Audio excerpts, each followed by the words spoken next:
Ini kok udah jadi belum? Apa materinya? Assalamualaikum warahmatullahi wabarakatuh. Selamat malam semuanya. Perkenalkan, nama saya Afitra Gamal dengan NIM 250750022. Pada kesempatan ini saya akan mempresentasikan materi tentang tanggung jawab moral mahasiswa di era digital. Topik ini penting karena perkembangan teknologi yang sangat pesat memberi banyak manfaat, tetapi juga menimbulkan berbagai tantangan yang harus dihadapi dengan sikap dan moral yang baik. Agenda pembahasan. Dalam presentasi ini, saya akan membahas 7 poin utama, yaitu pengertian era digital, tantangan moral mahasiswa, etika pengguna media sosial, plagiarisme dan kejujuran akademik, dampak konten negatif, peran mahasiswa sebagai agen perubahan, serta strategi dan rekomendasi yang dapat diterapkan. Pengertian era digital. Era digital adalah masa ketika teknologi dan internet menjadi bagian penting dalam kehidupan sehari-hari. Saat ini kita dapat mengakses informasi, berkomunikasi, dan belajar dengan lebih cepat dibanding sebelumnya. Perkembangan teknologi memberi banyak kemudahan, namun juga membawa perubahan dalam nilai dan perilaku masyarakat. Oleh karena itu, setiap individu, khususnya mahasiswa, harus mampu menggunakan teknologi dengan bijak agar manfaatnya lebih besar daripada dampak negatifnya. Tantangan moral mahasiswa. Di era digital, mahasiswa menghadapi berbagai tantangan moral. Salah satunya adalah penyebaran hoax atau berita palsu yang dapat menyesatkan masyarakat. Selain itu, terdapat bullying yang dapat menyebabkan tekanan psikologis bagi korban. Tantangan lainnya adalah plagiarisme digital, kecanduan gadget, pelanggaran privasi, serta penyebaran konten negatif. Sebagai mahasiswa, kita harus mampu mencari informasi dan menggunakan teknologi secara bertanggung jawab agar tidak terlibat dalam perilaku yang merugikan diri sendiri maupun orang lain.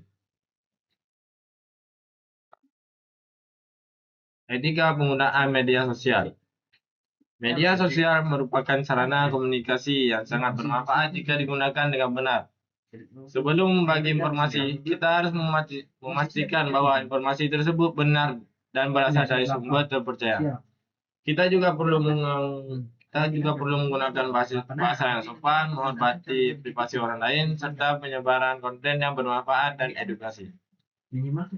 Sebaiknya kita harus menghindari penyebaran hoax, ujaran kebencian, cyberbullying, dan penggunaan media sosial yang berlebihan hingga mengganggu aktivitas belajar.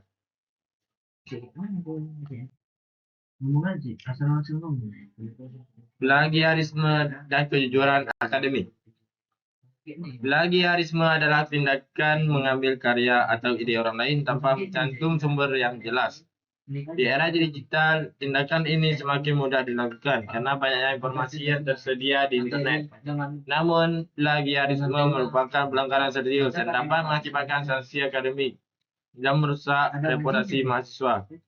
Oleh karena itu, mahasiswa harus menjunjung tinggi kejujuran akademik dengan melakukan situasi yang benar, mencantum sumber referensi, dan membuat karya yang orisinal.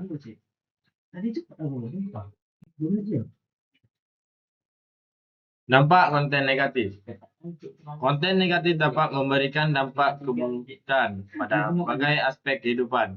Dari sisi psikologis, dapat menimbulkan kecemasan, stres, dan rendah diri. Dari sisi sosial, dapat memicu konflik dan menurunkan rasa saling percaya di masyarakat. Sedangkan dari sisi akademik, dapat mengurangi motivasi belajar dan menurunkan prestasi. Oleh karena itu, mahasiswa harus lebih selektif dalam mengonsumsi atau membagikan konten di internet.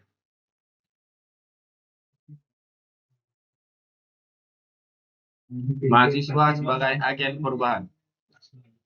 Mahasiswa dikenal sebagai agen perubahan karena memiliki peran penting dalam membawa kemajuan bagi masyarakat. Mahasiswa dapat menjadi edukator digital dengan mengajarkan literasi digital kepada lingkungan sekitar. Selain itu, mahasiswa juga harus menjaga nilai moral, menunjukkan empati dalam berinteraksi di dunia maya, serta menciptakan konten yang positif dan bermanfaat. Dengan cara tersebut, mahasiswa dapat memberi dampak yang baik bagi masyarakat dan bangsa.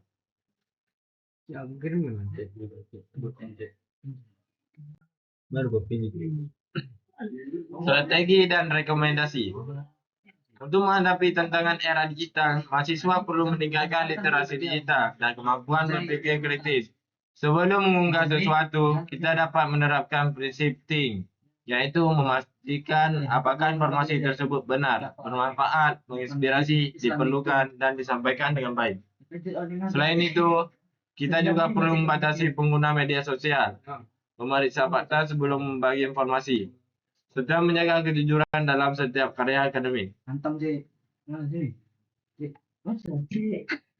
Si aku materi Kesimpulannya adalah sebagai penutup dapat disimpulkan bahwa mahasiswa memiliki tanggung jawab orang untuk menggunakan teknologi secara bijak, jujur, dan bertanggung jawab.